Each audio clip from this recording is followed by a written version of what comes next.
Why, when you're at the top of your game on Wall Street, do you decide to finance, which was at the time, or endow, or become the donor or sponsor, however you want to say it, for what was considered the most cutting edge group of mathematicians in the world? Action. So Santa Fe Institute in the late 80s, early 90s, I was interested, I was on the board of Rockefeller. So that starts, Rockefeller, it's university formed by John D. Rockefeller to sort of give back to the community. It's east side of Manhattan, except it was old. It was sort of old-fashioned. They were talking about medicine, and medicine by itself was again subject to the ideas of science. They were trying to use science to find cures for disease. And I said, no, we need to do something different. We need to start interdisciplinary work. In most... How did a schmuck like you get on the board of Rockefeller? What year was that? I don't remember. Late, I think 89 and 91. So that's one of the most prestigious research places in the world, correct? Yes. Okay, how did a guy like you get on the board of a blue blood, internationally known, hard research, Nobel Prize winners all over the place? How do they pick a guy like you, a trader from, or basically some guy from Bear Stearns? Good question. So I was asked to be on the board of Rockefeller, and I think it was, I was on the board of Rockefeller, there was a money manager who said, Rockefeller needs someone with financial expertise because the university is growing and there's lots of new things. You have to, again, we go back to the original discussion the last time. Up until the mid-'80s or sort of early mid-'70s, the most important thing was your name. If you were Rockefeller, you already were considered to be brilliant. If you were head of General Motors, it was your reputation. It was who you knew, who your family was, what was your character. And then in the mid-'70s, basically, if you remember, you probably had a calculator. It was very advanced in those days to have a Texas Instrument calculator, where it could, by putting in the numbers, it would multiply for you to do square roots. And that was the first, and everyone who had a calculator was already advanced on Wall Street. A simple calculator, almost like your accountant. The most important parts of business were really now going to calculations. So it's not only mathematics, but it's things that could be calculated. Reputation couldn't be calculated. I could give you, are you a 10 on a reputation scale, an 8? What does it mean to have a measurement of your reputation? We'll get to that later. But places like Rockefeller needed someone to say, look, we're entering a different world where numbers and the numbers of companies, portfolio management was going to be balanced, it was going to be statistical. Jeffrey, could you come on the board? Potentially sit on the finance committee, Nancy Kissinger and a bunch of other people. And David Rockefeller and I got along very well. He was this unbelievable human being. Respectful to everyone. He introduced his driver as his colleague, not his driver. He would never say, this is my driver. He said, it's my colleague. And David started to explain to me world politics. So David would say, Jeffrey, money is going to be sort of the most important things. People don't understand money. You seem to have this knack for money. I said to David, tell me about your life. What was the worst and the best part of your life? So David said, when I grew up, everyone knew I was a Rockefeller. They didn't know that my father told me he would not leave me a dime. No money. But every time we went out to eat, me and my 5 friends at school, they would leave me the bill. They would expect me to pick up the check because I was a Rockefeller. And he said, I was chairman of Chase Bank. And he said, I remember like it was yesterday, one of the headlines in Time magazine said, David, please fire yourself. So he thought that there was a world that existed that would be a combination of both politics and business and leadership. What do I mean? He formed something called the Trilateral Commission. The Trilateral Commission is some spooky stuff. People said it was something, the Illuminati, there's some mystery about it, people that ran the world. It was politicians, but David said, most countries, the politicians get elected for 4 years or 8 years, separate from the royal families in England or in the Middle East. Someone's there for 4 years and then they're not there anymore. The most important people to have stability and consistency would be businessmen. So he formed this Trilateral Commission of businessmen and politicians from 3 major continents. So it was the North Americans, the Europeans, and the Asians. So he said to me, would you like to be on the Trilateral Commission? Now, I was 30 years old, 32 years old. I said, great. And he said, well, you have to fill out this application so they have your bio. And I looked at the list of people, and it was Bill Clinton, former president of the United States, Paul Volcker, every great leader in America, the Asians, the Japanese, and with a very long description of their history. And they asked me to fill in what I would like to have written. And I wrote Jeffrey Epstein, comma, just a good kid, which I thought was funny, nobody else did. Just give me approximate. You joined the Trilateral I Commission. think it might be And we'll be able to show we'll pull down the chart of where your name was, but just give me roughly when it was.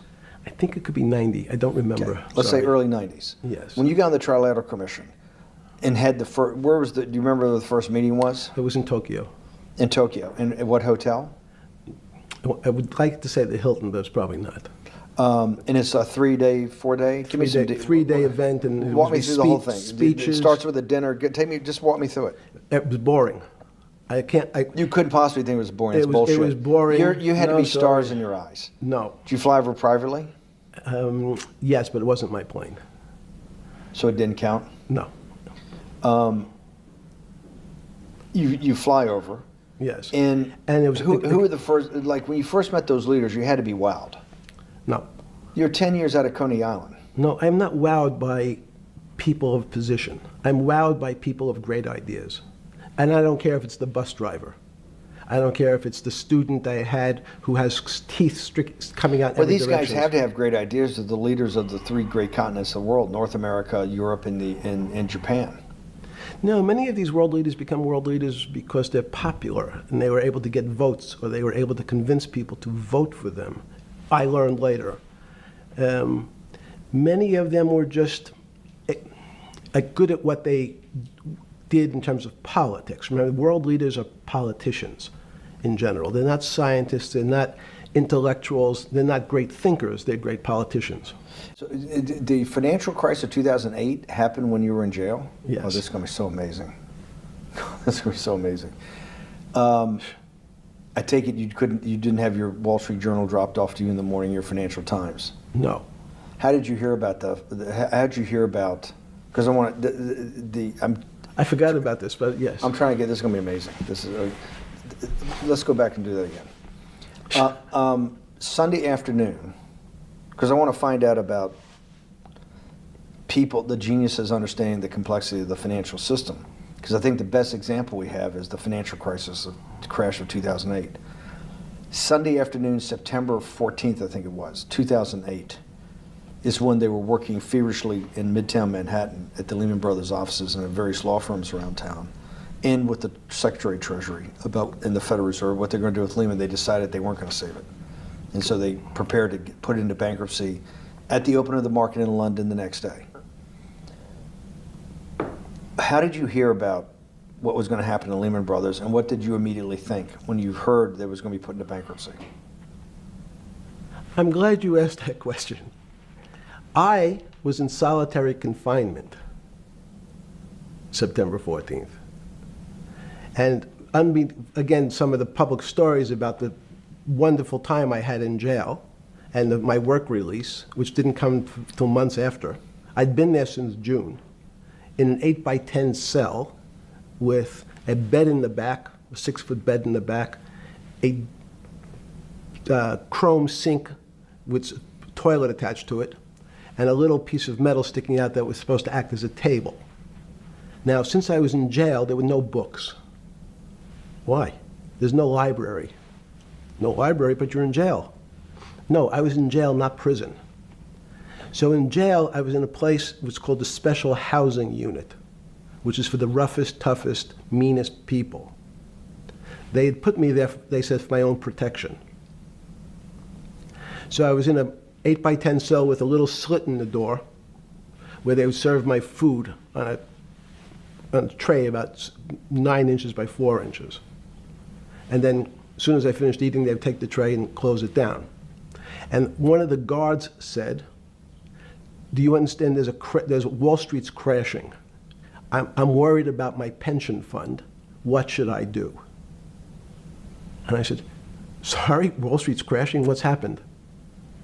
And he said, there's some crisis and some companies are going bankrupt. I said, are you sure? And he said, yeah, it's all over the papers. We're all terrified we're going to lose our life savings because we have either a 401k or our pension funds. We don't know anything about money. Mr. Epstein, can you tell us, like, what's going on? Am I going to be able to afford my children's education? Am I going to be bankrupt like this company called Lehman Brothers? And there's another company in the front page today called Bear Stearns. Oh no, I said. Why? Because that's the company I was a partner in. And in fact, that was a company I had a very large investment in. So, as a great story, I didn't have my Wall Street Journal, but in the early mornings, you're allowed to make 2 phone calls, collect. And when you pick up the phone, you can dial a number, and when the person picks up, they say, you're getting a call from the Palm Beach County Jail. Will you accept reverse charges? And the person either says yes, and the call goes through, or the person says no. The person I had called was Jimmy Kane, the president of Bear Stearns. And I said, tell me what's going on. And so that my knowledge of the financial crisis happened with Jimmy, who was at the center of the storm, telling me about what Lehman had gone under, and they were trying to figure out a way, should they bail out Bear Stearns? Did it strike you at the time of the mess you had made of your life to be in a situation that you're one of the greatest financial minds in the world, looked at by world leaders and asked your thinking by the most prominent and important people in the world, and here you are in solitary confinement. You got to make a collect call to somebody. Did it strike you at the time how all the threads of your life had come together and put you in a position, or you had put yourself in that position? No. So it never struck you when you had to make one of your 50% of your collect calls that day, you call the president or the head of the CEO of Bear Stearns. The biggest financial event in your life is taking place, of which one, every important person in the world would be seeking your opinion. Number 2 would be a once-in-a-lifetime opportunity to apply your craft. Number 3, it would be a once-in-a-lifetime opportunity to make money if you were smart, and obviously you're smart. You're telling me here, truthfully, that it never hit you at all of how you'd ended up in a place where you had to make a collect phone call from a jail cell that was 6x9 with a steel bed and your food being passed in through a slot. The question you want to ask is, who was the other call to? Okay, who was the other call to? The other call was to my friend at J.P. Morgan, who was then, I didn't know it at the time, trying to buy Bear Stearns. So at one point, I had 2 phones. It was difficult because they're afraid people are going to hang themselves with the phone cord. So they don't actually come together and they're pretty short. So I was actually going between 2 phones talking to Bear Stearns and J.P. Morgan at the same time. So I found it amusing. And it never struck you about how to end up in a situation like this? No, that would be probably means I would be too self-aware. You can't possibly expect me to believe this. I know. I don't believe it. You're telling me that during that day, you never had a moment you sat there and go, what the fuck have I done with my life that I'm in a 6x9 jail cell when I should be on a trading desk, or I should be in my $250 million, greatest townhouse in New York City, taking calls from the king of Saudi Arabia, the president of China, the head of Russia, the president of the United States, to save the world's population from a financial debacle. You honestly expect me to believe that never happened? You're suggesting I was sort of somewhat depressed, and how could this happen to me? I'm not saying depressed. I'm saying a moment of awareness of how could I get myself into this situation. No, I would just say how strange that this happens. It's strange. I'm wearing a jumpsuit and flip-flops. What color was the jumpsuit? Brown. Brown. Brown jumpsuit. Yes. I notice I don't see you in a lot of brown. No. Brown jumpsuit and flip-flops. Flip-flops, yes. With no access to books, no access to newspapers, no access to anything. You had lived on information. Except my Almond Joy bars. I had extra Almond Joy bars. Did you eat Almond Joy bars and things like that because you're afraid of what the cooks did to your food? Yes. Is that because of that you were in for the crimes that you were in for? No, it was just in fact, I was. Is it because you're wealthy? Yes. How did you know that? Well, people would constantly come if I was passing by or have to go for my medical. People would either ask to borrow money or make some other types of comments about. In the beginning, what were the comments? At the beginning, what were the comments? It serves you fucking rich guys right that you're here next to me. There was nothing about your crimes. No. So all this rumor you hear all the time about people in prison that commit the type of crimes you commit, you're saying in your personal thing is not true. No. It was all because you were rich. Yes. And it was all because they wanted to borrow money. Or get advice. Yes. Where they get advice to go long. Yes. You're telling me is this time to buy? You're telling me in solitary confinement they're interested in going long. Yeah. They want to know what does that say stocks. about human nature? Well, what I think that people find, one of the reasons they wanted to keep me in solitary confinement was they're afraid that everybody would want to know which stocks to buy. In the run-up to the September crash of 2008, yeah. I guess you weren't occupied with finance. That whole summer, how long had you been in jail? I went to jail June 30th. So the entire summer? Yes. Before you went into jail, you were still very active in the financial markets? Yes. When I say active, you trade currencies every day, you trade stocks every day. When people, I don't do any. Someone like you, or you give advice to people to trade stocks or trade currencies. I don't trade every day. I think that's, like Woody Allen said, you can't beat the bank. So I try to pick my spots. George Soros picked his spot when the pound collapsed. This would have been a great money-making opportunity that passed me by when I was in jail, but that's not how I think. In the run-up to that, in the spring of 2008, that's when Bear Stearns got in problems, I think, in the spring of 2008, and they decided to bail it out. Did the Bear Stearns guys talk to you for advice at that time, in the big crisis in Bear Stearns? No, but see, again, unbeknownst to most people, and it's easy to blame people for the financial crisis, like you'd blame someone for giving your father the drink before he had his heart attack. But what really happened, the real enemy of the finance system was Bill Clinton. And if you ask me what and who caused the financial crisis, I would tell you it was Bill Clinton. Because of what Bob Rubin and he did to deregulate the financial system? No.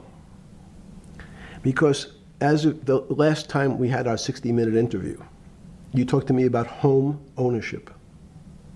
And you asked me whether everyone should own a home. And I told you, no, it's too risky.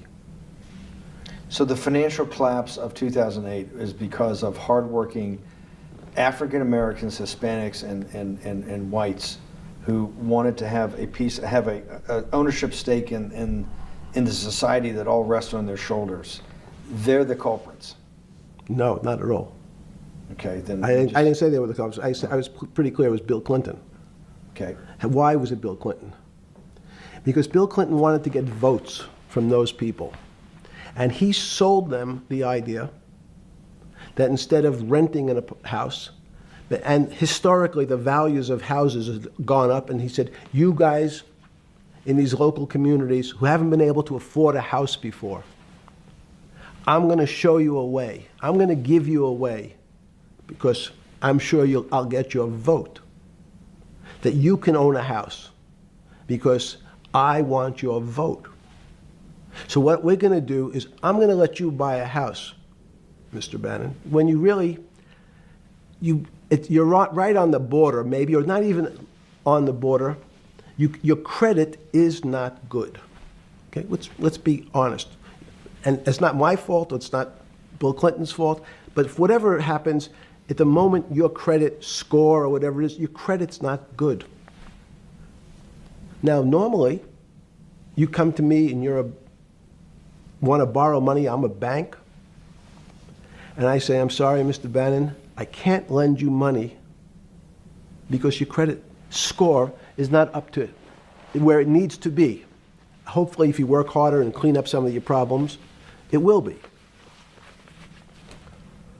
But no, what I say to you is, I'm going to figure out a way to lend you, not give you. I'm going to lend you money anyway, though you don't have a good credit score. And don't worry, I'm going to get rid of the term that you don't have bad credit. Bad credit sounds pejorative. You don't want to be a person. Sounds judgmental. Yeah, it sounds judgmental. So what we're going to do is we're going to call your credit situation subprime. Oh, nobody knows what that means. Subprime. That means prime is good credit. Subprime is not good credit, less than good credit. So we'll call it something that people really won't follow, and we'll tell you what. We're going to have people lend you money, though you are a subprime borrower, and I will figure out some government agencies to guarantee your loan, though I don't think you're a good risk.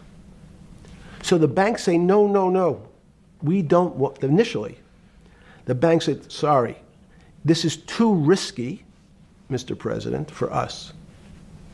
We're in the business of managing risk. It's not our money. It's the hard-working people's money sitting in our bank. We can't lend to people whose credit is not prime. You're asking us to lend to people who are subprime. And he says, here's the key, if you don't, Mr. Bannon, I'm going to make sure the Justice Department charges you with discriminatory lending because you refuse to lend to my subprimers. In business terms, you should never lend to. But what we'll do is I'm going to form an agency called Fannie Mae and Ginnie Mae, just another agency names. They'll guarantee your loan. So don't worry. Don't worry. You don't have to pay it back anymore. Even though and maybe you don't even have to work as hard anymore. That's probably a harsh statement, but these players, these two big firms, Fannie Mae, will guarantee the fact that that bank will receive its money. Now, the bank says, wow, best deal in history. I refused to lend to Mr. Bannon, but now he has the big brother, his Uncle Sam. He went to his Uncle Sam, and Uncle Sam says, I'm guaranteeing it. The bank says, I want everybody. Give me as many people as you can give me, because Uncle Sam is the best credit in the world. Not only that, it's the United States government. We'll take it all.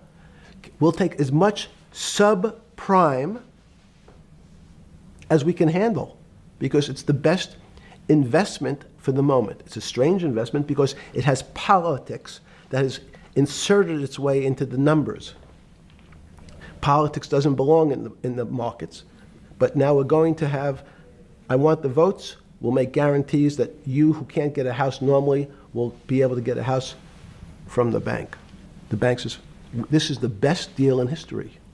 We will package 100, 300, 1,000 of you subprimers, and we'll sell it off to somebody else. And the whole system becomes mired in subprime mortgages. Let's start over, because Okay. Yeah. So flip Sorry. over your phone too, because Yes. I don't want anyone to see Yeah. it on your phone. So maybe flip it down or something. Yeah. Yeah, who knows what the fuck comes up with that phone? That's correct. We don't want to send you. KSA. I can't not believe I've got the magic moment when you're in fucking prison or jail, wherever the fuck it is, It's in crazy. solitary. Now, there's a funny part to that we missed, which is So said. go ahead, tell it. The funny part is Yeah. just what you asked me. Is there anything funnier than that? No, For no. black humor, I don't make any black comments. Sorry. You asked me what I was wearing. That's right. You're too wrapped up in the Me Too movement. Yes. So I was wearing a brown jumper and a brown pair of pants given to me by the jail with the word trustee on the back. Because you had qualified to be a trustee? Well, the funny part was it was spelled Trusty. So I wasn't really sure. I'd been a trustee in many different operations, but it was the first time it was actually printed on my back and spelled incorrectly. Probably had a higher level of being a trustee at that than you had at all the boards that you were trustees, right? Yes, right, because as the trustee meant you get two devices to clean your toilet as opposed to one. Yeah, but it also meant that you had some sort of personal fiduciary own responsibility for oneself, right? In the jail? You mean? Well, that's what being a trustee is. That's where they give you two. Yes, you get two cleaners. I was a trustee in the jail because I was able to teach some of the kids to help them get their GED. So that's how they gave me a trustee job. You, with Murray Excuse me. Gelbman, you founded, or were the original donor, and had the idea of Santa Fe Institute. In 10 or 15 years later, that effort to study the complexity of systems mathematically Yes. was It's a essentially total failure. A Yes. total failure. Total failure. Why is that? It's the failure of science because, in fact, if to some extent science doesn't describe romance. I don't know why I'm attracted to somebody. I don't know. People are attracted to each other, and everyone has the same feeling. They've seen someone walk in the room, and they say, "Oh, that person gives me a creepy feeling." Science has tried to describe. Science doesn't describe what creepy feelings means. They just know it's a creepy feeling. I think women, as I said the last time, have an intuitive sense. What is intuitive? They have intuition, they have feelings, and they're able to deal in the realm of things that men, especially men like myself, find unexplainable. Women have intuition, men see things a bit differently. Men want to measure everything. Women are not really that interested in measuring. In what you're saying in macro terms, you actually think science, mathematics, maybe ultimately technology is moving to that more intuitive. I think science and math are old-fashioned. And unfortunately, people are still taught that they have to learn algebra in school and certain things in school, as opposed to learning to have an emotional. Is this what Larry Summers was trying to get at? Maybe he didn't say it perfectly enough, but what he was trying to get to in that system, the systems we study today, the way mathematics is either taught or understood, that women just haven't gotten up to the highest realms of engineering or physics or mathematics because of that, and you're actually implying that there's a either new branch of science, or we've hit an inflection point like in Newton that's going to go in a Newton took mankind in a different direction because he was able to measure. Then you had subatomic, non-Newtonian physics later. Are you saying that you think there's another developing field that's coming up that may take us, I don't know how many decades to get our hands around, but that's what's evolving out of this? Yes. Yeah. In fact, I think that mathematics, it's not the end of science. Every year someone says it's the end of, we can't discover everything. There's lots to discover with relationship to the physical world, but we know a lot already. In respect to the unexplainable world, we almost know nothing. Women, again, sense it. And instead of Larry Summers, I won't digress too much, but Howard Gardner early on said, there's not one form of intelligence. It's not mathematical intelligence. There's emotional intelligence, this kinesthetic intelligence. You know, there's this argument that I reject that black people are less intelligent than white people. It's not true. We know, for example, that if I was in the forest and I had to run from the lion or figure out a way not to be eaten, and my competition is a local African, I'm the one who's getting eaten because they have the intelligence to deal with their local environment. So it's just different. It's not better, it's not worse, but there's many differences amongst different types of people. And so people have different intelligences, and they excel in some intelligences usually, and less so in others. When did it come to, because the world of high finance is a world of pure reason, or is it a lot of emotion and gut checks and you know, on trading desk and central banks when these decisions get made? Is it that high church, like the high church of science of high energy physics, or is it as much emotion that comes in as much as the mathematics and the reason? It's a great question. I think if you talk to really experienced and successful traders and you ask them how they know what's going on, they can't give you an answer. They don't know. They feel it. They can feel the way the market's moving. They can feel the way the stock's moving. And that these are not very well-defined terms. It's difficult to put in mathematics terms. How did I feel it? You could look back and make guesses what I was seeing. But great traders feel it and then act on their feelings. That's the difference. Many people feel it but are afraid because they want a mathematical justification before they take that next step. When you first got on the trading desk at Bear Stearns in the late 70s or mid 70s, were you shocked by how little actual understanding of mathematics that the traders comprehended? Yeah, well, again, we had a Texas Instrument calculator. Most stockbrokers, especially before 1975, if they were good stockbrokers, could add. That's about it. They could multiply. If you could multiply, you were already in the top 15% of stockbrokers. Stockbrokers simply meant there's a story. When I went to the first person, I had no money. And I said, how much money do you make a year? And he said, $400,000. I said, impossible. I'm making $10,000. That's probably more than your family had made in its entire existence. Yes. And he makes it in a year. I said, what do you do? And he said, it's too complicated for you to understand. Which is what the main thrust of Wall Street people, they want to tell you it's too complicated. Give me an example when you were on the trading desk in the early days at Bear Stearns of a time that you felt either complete uncertainty or you saw total panic, where something was happening that people couldn't foretell and that they were like in an airplane cockpit where it's going wrong. Walk us through that. In 1978, I think it was, across the news wires, there had been a collapse of the currency in Thailand. On the other side of the world, had no relationship to me. I wasn't sure where Thailand was. But the fact that a currency, a country's money, had all of a sudden dropped tremendously in value affected the rest of the world's markets. And people panicked because they'd never seen that before. A very small part of a very complex system had a shock throughout the whole system. So prices on Park Avenue apartments, the bond markets, the stock markets, every started to gyrate. You know, there's an old mathematics expression that if a butterfly wings in Mexico make the wrong turn, it spins out, and eventually, by the time it gets to Canada, it turns into a tornado. So these are part of complex systems. So yeah, Wall Street in certain parts. Santa Fe Institute was supposed to actually come up with a formula for that, for the butterfly wings. Why in 15 years did you reach the end of at least that experiment?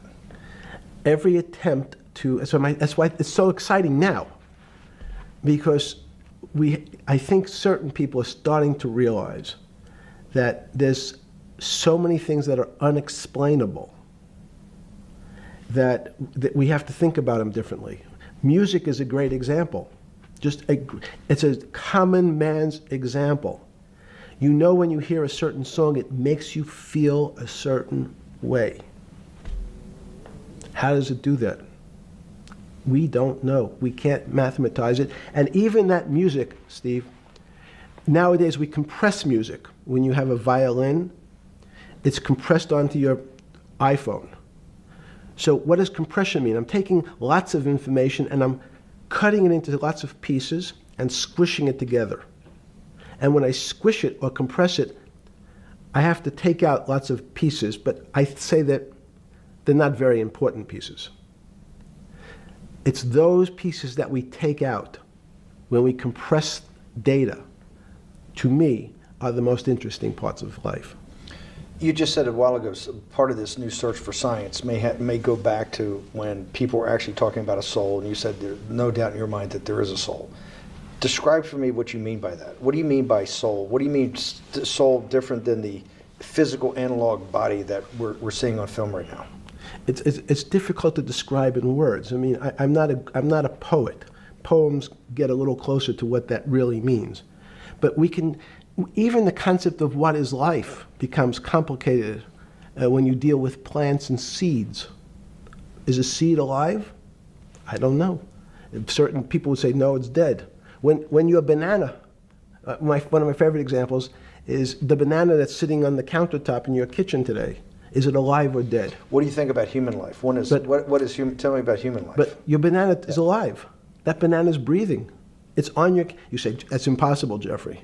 No, it's not. Is the banana conscious? All these words. These are words. So everyone's trying to fit a very complicated concepts into a very small box called conscious or alive. These don't fit in that way. So if you put your banana in a bag and put another fruit in with it, the fruit ripens faster because the banana breathes with it. We don't understand most of those things. So you asked the big question. Sorry. You talk about the life. What about human life? What about it? Tell me what do you think? What do you think human life is? It's a miracle. It's a miracle. And when I say miracle, I can't explain it, and I make no attempt to explain it at the moment. We don't know how to think about it. And anyone, again, another one of the Feynman quotes when he was talking about quantum physics. He said, anyone, Jeffrey, who says they understand quantum physics and quantum mechanics and quantum behavior, you know they're lying. Let's go back to human life. When do you think human life starts? It's not these. So you see, this is the question. You're asking me to measure something again. It's the disease. It can't be measured. You just hate making commitments. That's why I'm not married. I'm peeling this onion back a layer at a time.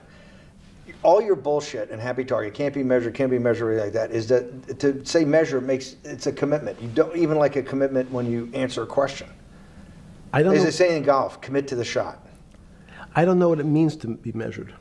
You do know what it means to be measured. You're one of the leading currency traders, hedge fund guys, or stock market financial wizards. You're in the high priesthood of high finance. You certainly know how to measure. That's why you're a billionaire.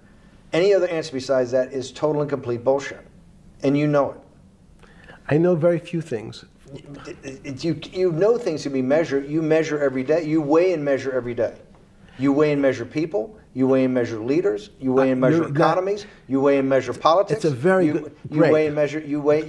Hang on. Your whole life, in fact, is measuring. So what you've now done is a great thing, is you've used the word measure, a mathematic term, in the common vernacular and abused it. So I don't even recognize what it means. It's so abusive to my field. Why? And let's go to that. In mathematics, measure means what specifically? There's no specific. It's an approximation or giving something a number. Einstein said, we're not asking you to go to the 9th decimal point. You didn't say that before. No, you're not going to the 9th decimal point. What if I say measure how tall are you? You'd say, in your case, 6 foot. 6 feet. But is it 6 foot 1 inch? Give or take, it's between 5'11" and 6 feet. But what's that? So the question is, I want an accurate. I got Zeno's paradox. I don't even know what it means to measure you. Am I measuring the top of your hair, the top of your skull, the finer, the more. You're being rabbinical. This is like. I shaved my beard off. I used to be rabbinical. No, my point is, isn't that going through the Torah where you're parsing every every definition. No, so- However we broadly define measure, your life literally is about measurement, is it not?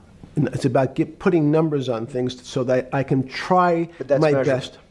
best. You can call it whatever you like. If Well, that what do makes you feel better. What do you know? No, I Because I'm wanna trying make you relate it happy. back to your scientific inquiry. No, even a number. People don't. A number is a complicated When did thing. you come? When did you come to this When did you come to this aha moment? Was when it was in your solitary confinement, when the biggest financial crisis in world history was going on, in your 7x9 jail cell with your metal bed and your two brushes because you were a trustee with the brown uniform on, trustee spelled wrong. Is that the moment of clarity that you had about science and Newtonian physics and everything that we can measure is really not going to be the way we go forward? It's going to be much more esoteric, emotional intelligence thing. Was that your moment of clarity?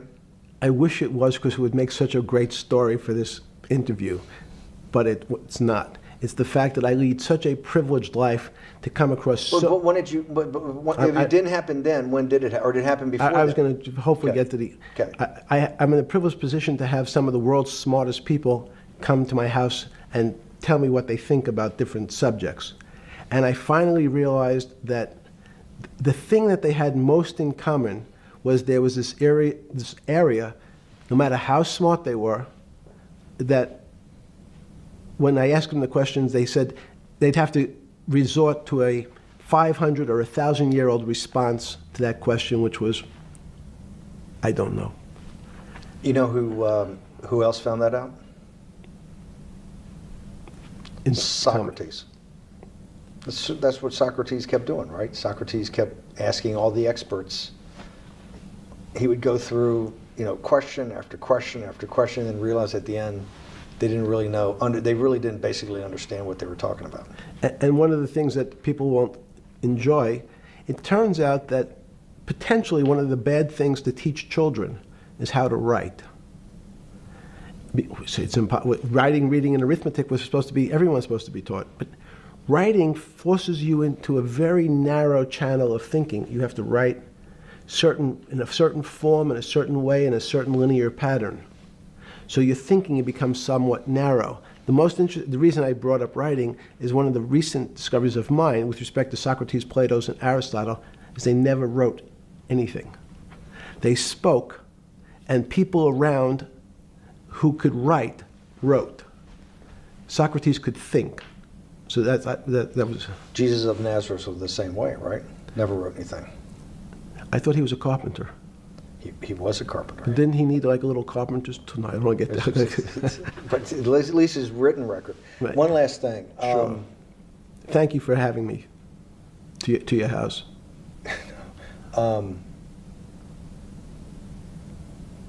Vegetable juice. Let's go back. Look what vegetable juice does. When did that?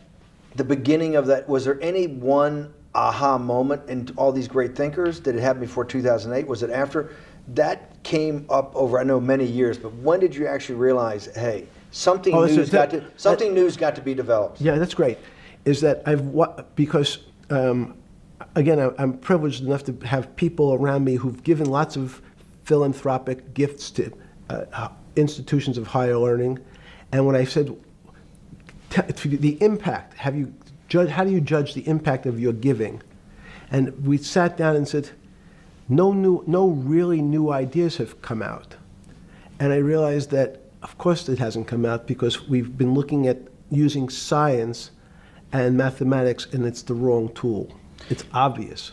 Institutions that are set up and try to put forward knowledge and understanding and truth, should they take your money?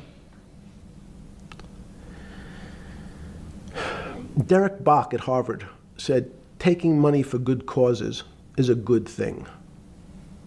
So if Hitler took all the gold out of the teeth of the Jews and said, I want to give this to Heidelberg University to fund the Leibniz chairs so that I can study high energy physics, Derek Bach would say that was fine? Again, these questions are questions where good people on both sides, like your Charlottesville, could differ. I don't know the answer to So, these so questions. tell us the two. Give us the two answers. What the one answer why it shouldn't be, and then the one answer. Derek Bach says, "I'll essentially take cash from anybody because I got so many projects, so many good guys, and this is the way I'll do it. So I'm indifferent to where the cash comes from. Money's money, and if I got good guys, I'm the fiduciary. Says these are good people and this is good research. Okay, I'll take the cash from any source, including you." What's the other argument? Let me give you that. I know in my case, Is your money dirty money? if you live, I just asked a question. Is your money dirty money? no, it's not. So in fact, Why is it not dirty money?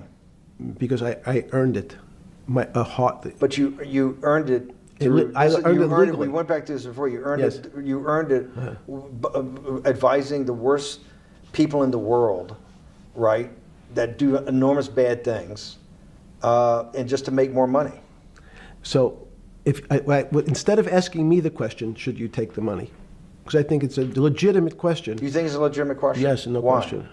Because I think about, ethics is always a complicated subject, but I can tell you that with the money I gave to help try to eradicate polio in Pakistan and India, instead of asking me whether that money should be given to these children for vaccines, I think you might want to ask their mothers who received the vaccine, who know their child now won't get polio, and ask them if Epstein should have helped these people. If we with their walked in, money. if we walked That's in, you're is a that a fair mathematician. question? You're a mathematician. If we walked into that clinic where they're giving that money out to these people that are in the most dire straits of poverty and sickness, and told them that the money was coming from class 3 sexual predator? Tier 1. Was tier 1's the highest and worst? No, I'm The lowest? I'm the lowest. You're the yes. lowest. Okay, tier 1, you're the lowest. But a criminal. Yes. That the money came from them. What percentage of people do you estimate? I understand you don't like probabilities. Do you estimate would say, "I don't care. I want the money for my children"? I would say everyone said, I want the money for my children. Did they know where the money came from? I think if you See, told them, if I told them the devil, 100%. the devil Himself. The devil himself said, I'm going to exchange some dollars for your child's life. Do you think you're the devil himself? No, but I do have a good mirror. It's a serious question. Sorry. Do you think you're the devil himself? I don't know. Why would you say that? Because you have all the attributes. You're incredibly smart. You remember the devil is Was somebody the devil knows smart? The devil's brilliant. You read Milton's Paradise Lost. No, the devil scares me. Satan is at the number 1 or 2 archangel, and the reason he goes to hell and leads the rebellion is because he can't be the top guy. And his thing is, I'd rather reign in hell than serve in heaven.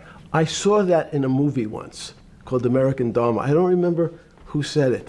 Okay, we have to go. Okay, good. Okay. That was good.